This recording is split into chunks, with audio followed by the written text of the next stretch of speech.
Kjo është paga mesatare. Paga mesatare e sektorit publik dhe privat bashk. Pra paga mesatare në Republikën e Shqipërisë. Kjo do t'jetë paga mesatare. Të paktën 1.000 euro. Vazhdojmë me pagën minimale. Në vitin 2013, kur ne morëm detyrën, paga minimale ishte 157 euro. Sot, 2024, u mbyll me pagën minimale 400 euro dhe duke filluar nga janari 2026 me një vendim që do të merret pas zgjedhjeve, kur të bëhet edhe akti normativ i qershorit, paga minimale do të jetë 500 euro.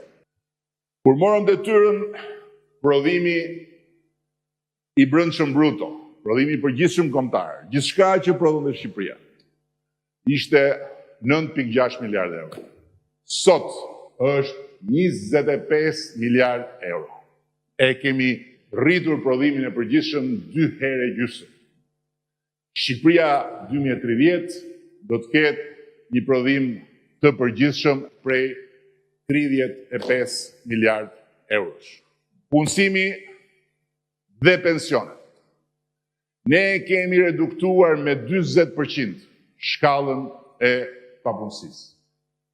Dhe nga 17.5% që ishte në vitin 2014, në më poshtë se 9%. Pra kemi arritur objektivin që papunësinë ta ulim në një shifrore. Dhe sot është 8.8 për qenë sakt. Shqipëria 2030 do ta ketë në normën e Bashkimit Evropian, mesatare në Bashkimin Evropian 6%. Tani shumë kush na e përmend atë 300.000 vende pune. Përgatituni t'i jepni përgjigje me shifrat në librin e të punësuarve, në regjistrin e të punësuarve të Republikës Shqipërisë.